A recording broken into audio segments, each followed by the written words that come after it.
All right, we are back here wrapping up the podcast this week, doing a little pop culture stuff, talking about the Netflix show The Circle. And joining me on the line today, so we haven't heard from since last July, and I will admit the only person I know who's actually watched The Circle in its entirety, the great Steve Kultzow of Barstool. Steve, welcome. How are you? I'm doing great, Mike. Nice to be back. It's good to have you back. How has quarantine life been treating you? Uh, it's been quiet. I've spent a lot of time home with my fiance, who I'm sure I am driving crazy. But everything's been going well, doing my part, staying home, only really going out for groceries. Yep, you got to stay home, wash your hands, stay safe. Got to follow the basic principles of the no New York on pause thing. And watch The Circle, which is exactly what I did. Indeed. I watched The Circle back in January, and the reason I think we're doing this, I think you and I both agree, this is interesting because this is basically a reality show where they were social distancing before it was cool. Yeah, they were. That's the definition. They were social distancing. All they had to do, the only way they can interact, was to talk through the app through The Circle. They never could meet each other. They never could be near each other. Definitely more than 6 feet apart. So that was. It's crazy how all this comes full circle. No pun intended. Yeah, no pun intended. For people, the uninitiated, The Circle is a reality show that's on Netflix, originated over in the UK. The model of this is that the players, there's usually 8 or 9 at a time in the game. They all live in like these posh apartments. They can go like different places in the building, but they can't physically see one another. The only way they can interact with each other is through this app called The Circle, the social media tool. The idea is that you want to try and influence each other to basically become the most popular person in the circle. At the end of the show, the person who is the most popular wins $100,000. Did I do a good job summing up the basic premise? Yeah. Basically, I mean, you said all that there's maybe to say. They interact with an app called The Circle. They have to make friends to gain influence. And the way the story progresses is if you're the top two, you become an influencer. Then those two people can discuss, or one at the end, those two people can discuss who they want to block, or which is really kicking out someone from the game. And yeah. Yeah, it's definitely a lot of fun. I will say, like, if you're not gonna watch it, I mean, if you watch the first episode, I think if you're not hooked by the end of it, you're not gonna want to stick around because I think it's a very unique concept. If you don't, the characters don't hook you immediately. The next buzz that come in aren't as compelling. Yeah, with this show, it took me the first 3 episodes actually to get into it, and I was really into it after that. Characters like Joey, I did not click with right away, or even Sammy. I mean, Shubham was my guy from the start.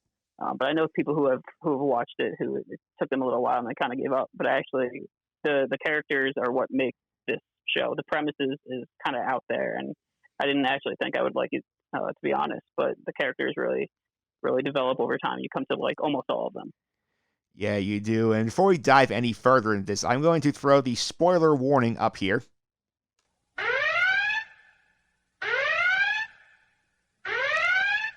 So from this point forward, we're going to actually spoil some stuff that happened on The Circle this season. So if you want to watch the show and you want to come back later, you feel free to do that. But I will say there's some interesting concepts in this game, including the idea that you don't have to be yourself in the app. You can be somebody else. Yeah, you could come in basically as yourself. You can come in as a different version of yourself, or you can come in as a completely different person known as catfishing. There are some people well, I guess I can spoil it now, right? Yep. Some people such as Rebecca, aka Seaburn. He basically he came in as his girlfriend. Then later on, there's a girl named Sean who's works in the plus size industry who decided to show some photos of her, what she would think is a skinnier, prettier friend. And there's also Mercedes, aka Karen, who is uh, like a tough Bronx woman, basically. yeah, a tough Bronx woman who thought she would gain influence better by being someone else.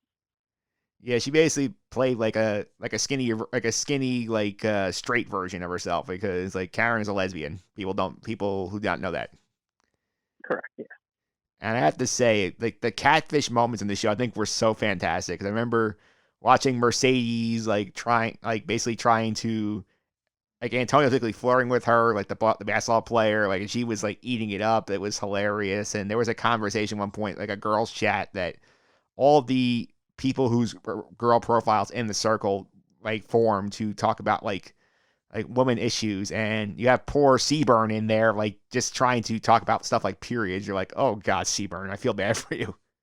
Yeah, that was one of my favorite moments. Seaburn's in the chat with the girls, and he's like, "Oh yeah, my period, I get a cramp in my left side," and all the girls were like, "What? That's never happened to me." And I'm surprised it actually didn't develop more with them being a little bit more confused or thinking that Seaburn was fake, that Rebecca was fake. Yeah, there were some interesting catfishes for sure. Those two, also Adam, aka Alex, and Alex is the biggest dweeb on the planet, and he basically decides that he's gonna be a hunk for his catfish. And watching him try to fumble around flirting with women was hysterical. Yes, Alex was the worst. He's one of my least favorite characters in any show of all time. I think he's so far out of the game. He's been dating or now I forgot if he was married. Yeah, he's like he says he's been in a relationship for like 10 years. Yes, exactly. So he has been out of the game for so long. And he's playing a version of who I think he always wanted to be. A better looking guy named Adam, who's fit, who can talk up with the ladies, but he had no idea how to talk to anybody. He's saying, "Oh, the person that arouses me the best with this conversation will be able to have this date with me." He's just so out of the loop, and I don't know. I don't like the way he dresses. I didn't like anything about him. Yeah, I just thought like he was hilarious. It's kind of like in wrestling terms, he was kind of like the heel of the season. I feel like. Adam was absolutely the heel. I don't think there was anyone else that at least I disliked, and there was no one that really was trying to screw anyone over. Like I think actually everyone played a pretty clean game, and Adam was just, or Alex or whoever was just, I don't know. He didn't do it for me. Yeah, what'd you think about the way they structured the game, where you put the first 8 in, then they kept adding. I think they had about 5 different people as people got booted. So somebody like Ed, who was the last person in, but it was actually Ed and his mom playing as just Ed. So like, did you like the way they brought everybody in? You think they should have like done everybody at once? Do you like the structure of how they brought the players into the game? So I know they have Netflix made a UK version, I believe, before the US version, and then they wound up making like a France version and a Brazil version, and obviously the US version. And I don't know how it worked with those others, but I felt like as they brought people into this game in the US, that the outsiders really didn't stand a chance. That Miranda, I think, had a little bit more time to interact, but people like Ed and his mom, or Bill or Sean, they kind of seemed like afterthoughts once they came in.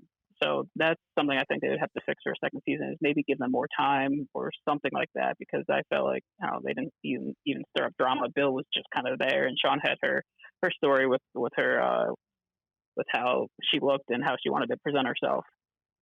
But I don't think anyone outside of the original cast really even had a chance. Yeah, I will say Bill was the most useless person on that cast. He was just really there. He got indignantly angry when he got booted for like, and we saw no interaction with him with really anybody. I'm like, why would you even bother casting Bill? Right. Bill was, as you said, and as I said, just there. I think I would have liked him if he came in at the beginning. He seems like a normal dude, a nice guy. Just he had nothing going for him in the few episodes he had. Yeah, and the original 8, I think, were the most dynamic players, which is why they put them in the house first, in the apartment building first, to get them all going. And of the original bunch, who'd you like the most? I would say Shubham was definitely my guy. He's kind of like, oh, I hate social media. Everyone's always like, yes, yes, yes, and love this, love that, and I'm kind of on his side with that. That I don't have a huge social media presence. Maybe with my job I should, but a lot of it is fake. I don't have an Instagram. Just a lot of people don't interest me.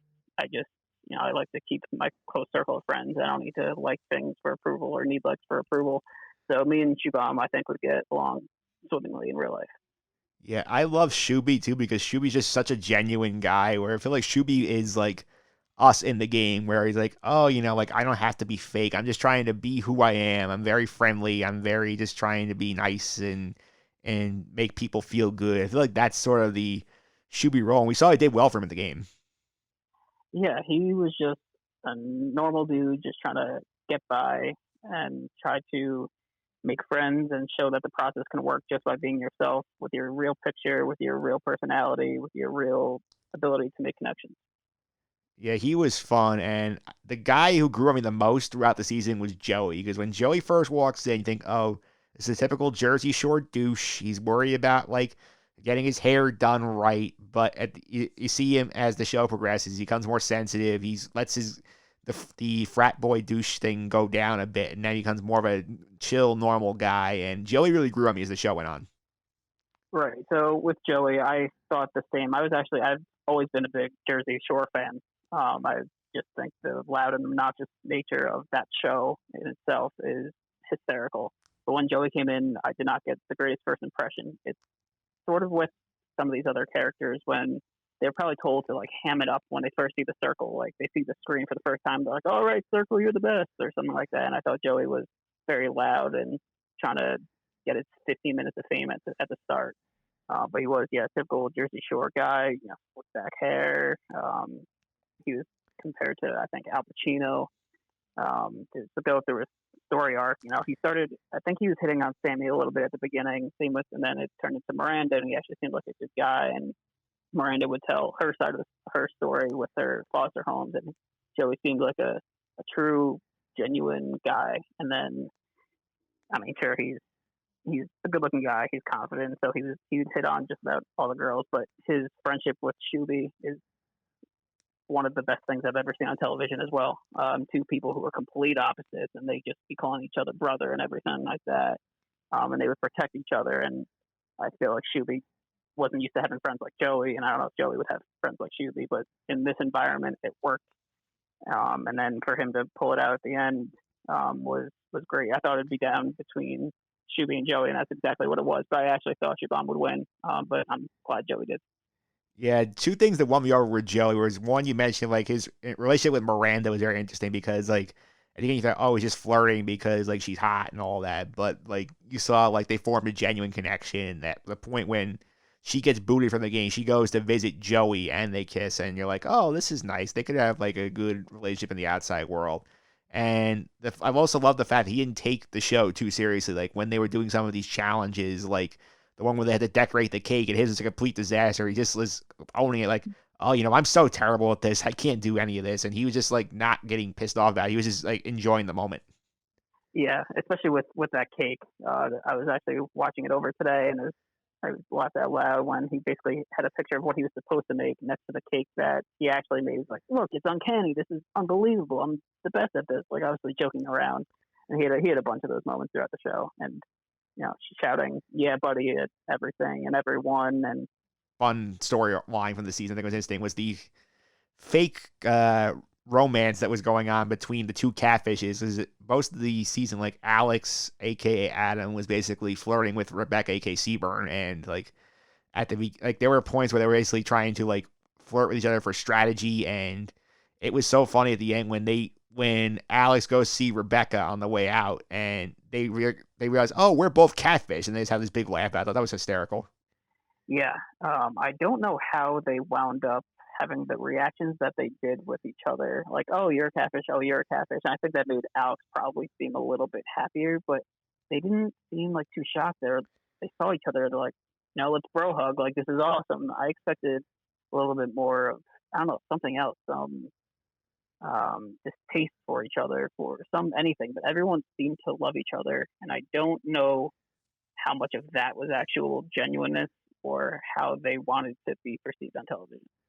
I think it was genuine because like the way that the original people interact with each other, I think Ed calls this out specifically towards the end of the show. He's like, this is so fake. How do people not see it? Because he's not emotionally attached to this group because he just came in towards the end. Well, these like the original five were left at that point. Like Rebecca, Chris, Sammy, Joey, and Shuby all four added like basically about a couple of weeks to form a connection with each other. So they all like sort of buy into their own storyline. While Ed's sitting on the outside perspective, like, you know what, like hey, Rebecca's a catfish. I can see she's full of crap. Yeah, and I can understand from his standpoint. He was coming in later. He probably had the same guesses that kind of Shuby did at the beginning, like, oh, people are going to be so fake. But actually, they had real, genuine connections, I think, towards the end of the competition. So Ed's probably like, who are these people? Why is everyone loving each other? They're all just trying to be popular, and that's that. So I can respect Ed's outlook on that because I think I would be the same way. Also, in regards to Ed, I don't know why his mom was there, but is there anyone that has looked like a Tammy more than his mom? His mom fits the bill of a Tammy. Yeah, she does. And I thought it was a bad choice on producer part to make them play as Ed. I think if they had played as Tammy and had them both there, I think that would have been funnier. Yeah, I agree. Yeah, I also think in terms of the catfish themselves, I think the most entertaining catfish was Mercedes, like also aka Karen, because Karen basically was being herself through the skinny girl personality, and like she was just basically messing with these people. She was taking shots at Joey. She was messing around with Antonio. Karen meant business, and I thought she was great when she was on the show. Yeah, I thought Mercedes was hilarious. I thought she was one of the most real ones there. She was, well, that's kind of hard to say based on she was faking being someone else, but I mean, she was open kind of about her sexuality when she was talking to, I think, Sammy or Miranda, flirting up like that. But she would tell it how it was. She would say, I don't trust this person. I don't think she was playing up a game with anybody. She's just a hard nosed person who I think just enjoys life and enjoyed just being on the show. Yeah, one guy who surprised me I didn't think would do as poorly as he did at the end was Chris, because at the beginning of the game, Chris is sort of like, like the typical like I'm gonna be the trusted gay friend. You're gonna spill the tea to me. I'll gossip with you, but like I feel like he just didn't like come across genuine enough his connections to. That's why he finished in fifth place out of the final five. Yeah, I don't think he came across as genuine towards the end as well. I know he had a good connection with Sammy, but he was one of my favorite characters as well. Again, I liked almost everybody. He was the realist from the start. He was his actual person. He wasn't faking on being anything else than he was. He was hysterical. But he did come in fifth. I thought at times he had connections with, like, by connections I mean friendships with Shuby and Joey. But things seemed to not click towards the end. I don't exactly know what it was.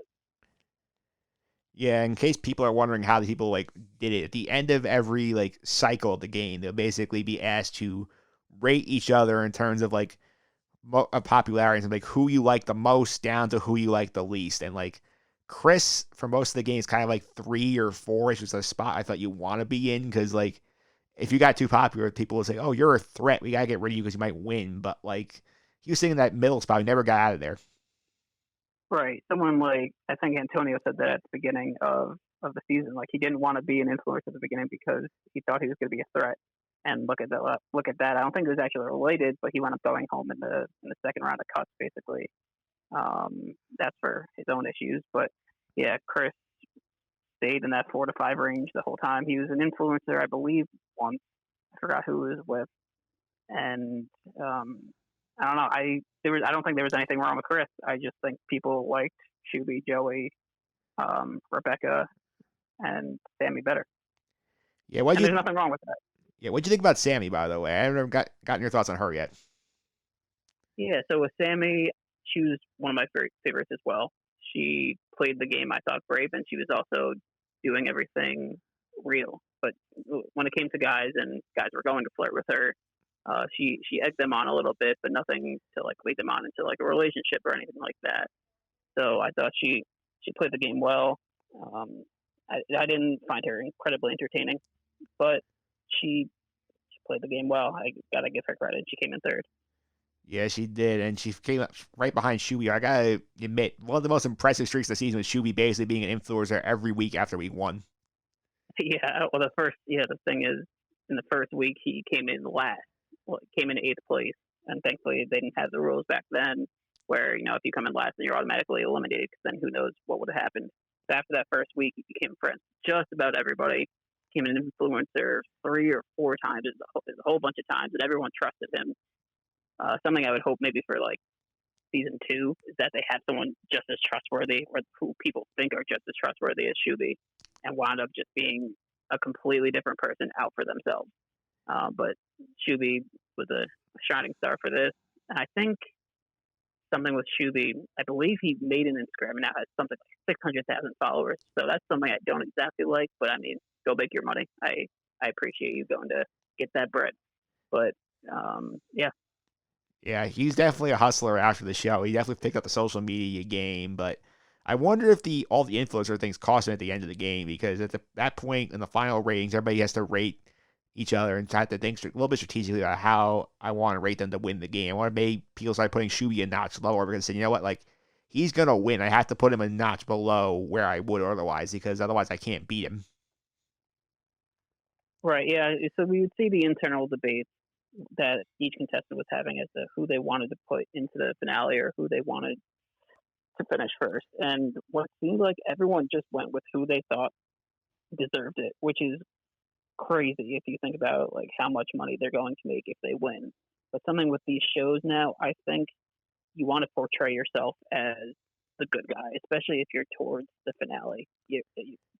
At that point, $100,000 sounds like a lot of money, but if you play the game right, if you play the reality TV game right, you're going to make a whole lot more than $100,000 just becoming an influencer in other ways. Yeah, so So like I don't know if that was on. I don't know if that was on their mind. If they wanted to, play the game where they wanted that 100,000, or if they wanted to show themselves on Netflix as this good, genuine person. so let me ask you this then. Let's say you got in the circle for like a future season there and you were playing this. Would you play as Steve Kultzow or would you play as a different person? Oh, I would absolutely play as myself for the sole reason that I am a completely average-looking person who I think is a nice guy overall. I don't think I don't think I would choose, a better looking or a worse looking person. I'm basically as average as I think as you can get, and that would be my advantage. Sort of like you. Yeah, I think that's a good point because I think the problem is like if you're gonna be like a catfish, like and you're not using your own personality, it's really, really hard to sort of distinguish like what would my fake persona say or what would I say. I think and they were also in that house looking like, oh, like I'm looking for the fakes. I'm trying to figure out who's lying to me. And if you are more your genuine self, I think it makes it easier to advance in that game. Yeah, I agree. I think I would be myself. I mean, only you know yourself the best, and you wouldn't have to try to think of things off the top of your head, kind of like Seaburn did with Rebecca. Obviously, saying a few weird things when it came to their female happenings. So yeah, I think I would be myself and just try to do it entertaining. So at least I would become famous through Netflix, I guess. Yeah, you become Netflix famous. And what do you think about the way Netflix released this show? Because typically most of Netflix is like, oh, like we drop every episode at once and here we go. But they did it sort of in batches of 4 episodes over 3 weeks at a time, over 3 weeks total. So like the first four came out one week, the next four the second week, the last four the finale. Do you like that, or would you like the more traditional drop everything at once?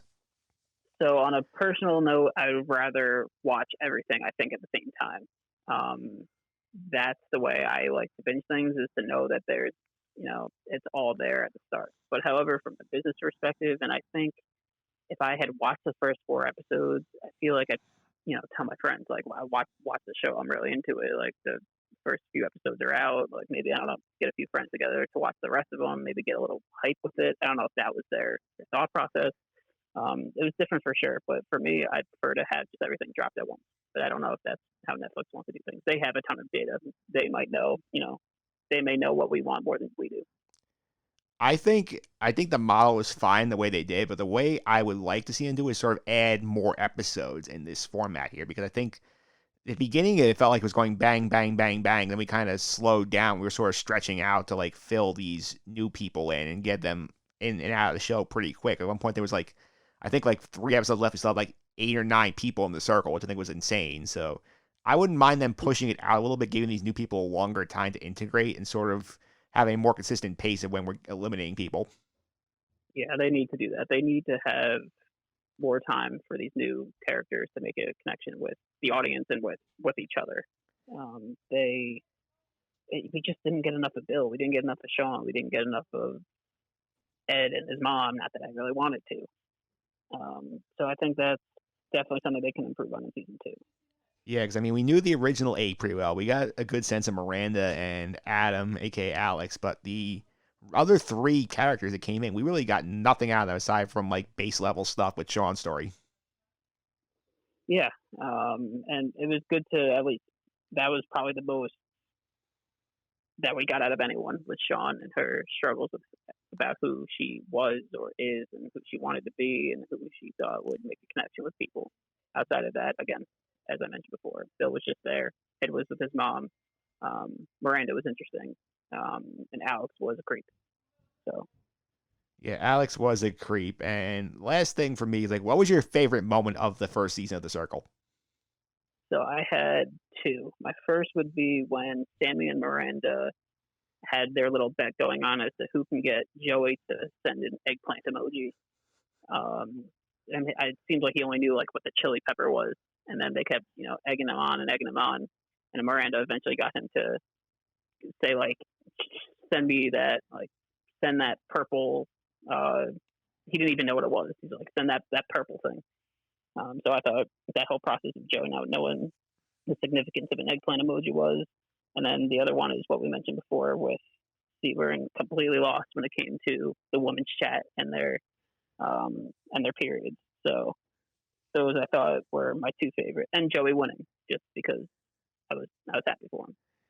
Yeah, those were good for sure. I think my favorite thing, just in terms of pure hilarity factor, was the quote unquote date that Adam and Rebecca had in The Circle, which I think like was absolutely hysterical. Watching them both try and fake their way through a date. I thought that was great. Yeah, Rebecca was like, "Oh, this date blew my mind. It was the best thing ever," and Alex was kind of just like, "I don't know about that," but yeah, just two catfishes just trying to flirt with each other, not with no intentions of being real.